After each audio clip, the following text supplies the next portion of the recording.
lagi di channel Bioma TV. Di video sebelumnya, kita sudah mempelajari tentang keanekaragaman hayati, tingkat gen, spesies, dan ekosistem. Nah, hari ini kita akan mempelajari atau membahas tentang materi persebaran flora dan fauna di Indonesia. Mari langsung saja kita pelajari. Oke, Indonesia dikenal sebagai negara mega biodiversitas. Artinya, Indonesia memiliki kekayaan flora, fauna, dan mikroorganisme yang sangat berlimpah. Selain itu, Indonesia juga dikenal sebagai negara yang memiliki sejumlah spesies endemik tertinggi di dunia. Nah, maksud dari spesies endemik ini adalah spesies yang tinggal atau terdapat di suatu wilayah tertentu yang memiliki keunikan gitu. Jadi spesies ini tidak ditemukan di wilayah lain selain wilayah tersebut. Baik, ini ada beberapa contoh spesies endemik yang ada di Indonesia. Yang pertama ada burung cendrawasih. Pasti kalian semua udah tahu nih sama burung cendrawasih. Burung cendrawasih ini merupakan spesies endemik yang berasal dari Papua. Selanjutnya ada komodo. Nah, komodo ini merupakan hewan endemik yang ada di Nusa Tenggara, tepatnya di Pulau Komodo. Tentunya kalian tidak asing lagi dengan sebutan Pulau Komodo, karena Pulau Komodo ini sempat masuk ke dalam salah satu dari 7 keajaiban dunia pada tahun 2011. Kemudian ada juga anoa pegunungan. Nah, anoa pegunungan ini merupakan hewan khas atau hewan endemik yang berasal dari Sulawesi. Lalu ada harimau Sumatera. Sesuai namanya, harimau Sumatera ini merupakan hewan khas atau hewan endemik yang berasal dari Pulau Sumatera. Nah, teman-teman, sekedar informasi nih buat kalian bahwa harimau Sumatera merupakan salah satu spesies yang sudah hampir punah. Oke, selanjutnya ada babi rusa. Ya, babi rusa ini merupakan hewan endemik yang berasal dari Sulawesi. Untuk tumbuhan endemik di Indonesia itu salah satunya ada Rafflesia burnensis yang ada di Kalimantan. Sebetulnya masih banyak banget hewan dan tumbuhan endemik yang ada di Indonesia. Jadi kalian bisa bantu tuliskan hewan atau tumbuhan endemik yang ada di Indonesia di kolom komentar ya. Sekarang kita lanjut ke persebaran flora di Indonesia. Flora Indonesia termasuk ke dalam kawasan Malaysiana. Kawasan ini meliputi Malaysia, Filipina, Indonesia, dan Papua Nugini.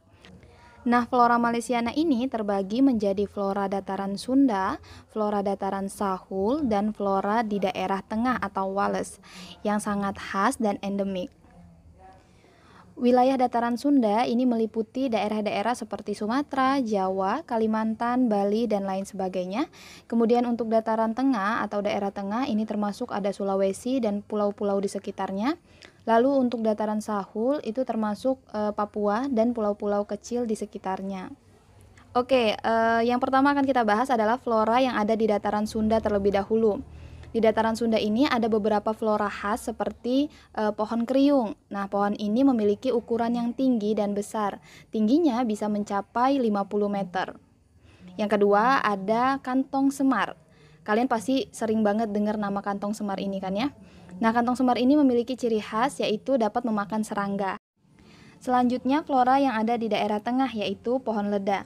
Mungkin kalian sedikit asing dengan nama pohon leda ini. Namun sekedar informasi untuk kalian bahwa pohon leda ini memiliki keistimewaan karena batangnya berwarna-warni teman-teman. Nah, warna-warna pada pohon leda ini berasal dari getah yang keluar pada batang pohon tersebut.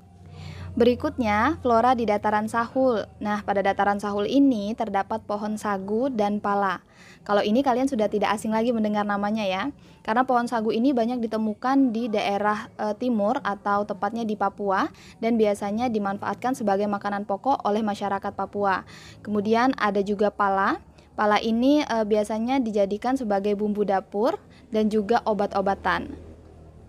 Oke, kalau tadi kita sudah membahas tentang persebaran flora di Indonesia, sekarang kita akan membahas persebaran fauna di Indonesia. Nah, fauna di Indonesia ini persebarannya juga dibagi menjadi 3 bagian wilayah yang dibagi oleh garis Wallace and Weber. 3 bagian wilayah ini meliputi wilayah oriental atau barat, kemudian wilayah peralihan, dan wilayah australis atau bagian timur. Atau bisa kita singkat sebagai wilayah OPA. Oriental, Peralihan, dan Australis. Wilayah oriental atau bagian barat ini termasuk daerah Sumatera, Jawa, dan Kalimantan. Sedangkan untuk wilayah peralihan ini termasuk Sulawesi, Sumbawa, Sumba, Lombok, dan Timor.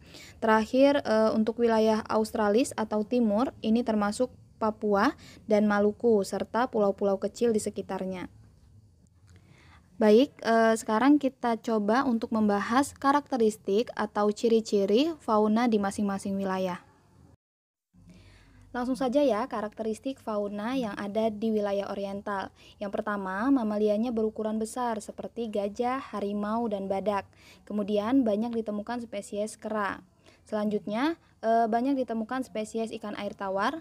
Kemudian di bagian wilayah oriental ini, burung-burungnya memiliki warna yang kurang menarik. Namun, banyak yang bersuara merdu atau dapat berkicau. Kemudian di wilayah oriental ini juga terdapat berbagai jenis reptil, dan tidak terdapat hewan berkantung. Namun, pada bagian wilayah oriental ini terdapat fauna endemik seperti badak bercula satu di ujung kulon, binturong, kemudian monyet daun, tarsius, dan juga kukang. Selanjutnya, karakteristik atau ciri-ciri fauna yang ada di wilayah peralihan. Yang pertama, hewan-hewan di wilayah peralihan ini mirip dengan tipe oriental atau australis. Yang kedua, banyak ditemukan hewan endemik seperti tarsius, kemudian babi rusa, anoa, burung maleo, dan beberapa jenis kupu-kupu. Yang ketiga, terdapat hewan langka. Kemudian terakhir, sebagian besar hewan merupakan hewan purba yang mampu bertahan, seperti komodo. Oke, terakhir karakteristik atau ciri fauna yang ada di wilayah australis atau wilayah timur. Yang pertama, mamalianya berukuran kecil. Kemudian banyak hewan berkantung seperti kanguru pohon, kuskus, bandicot, walabi, dan oposum. Kemudian tidak terdapat spesies kera, dan yang terakhir spesies burung memiliki warna yang beragam. Baiklah, itu tadi penjelasan mengenai persebaran flora dan fauna yang ada di Indonesia. Semoga apa yang disampaikan bisa dipahami dan bisa bermanfaat. Terima kasih karena sudah mendengarkan penjelasannya sampai habis. Sampai ketemu di video berikutnya. Jangan lupa jaga kesehatan dan terus semangat belajar.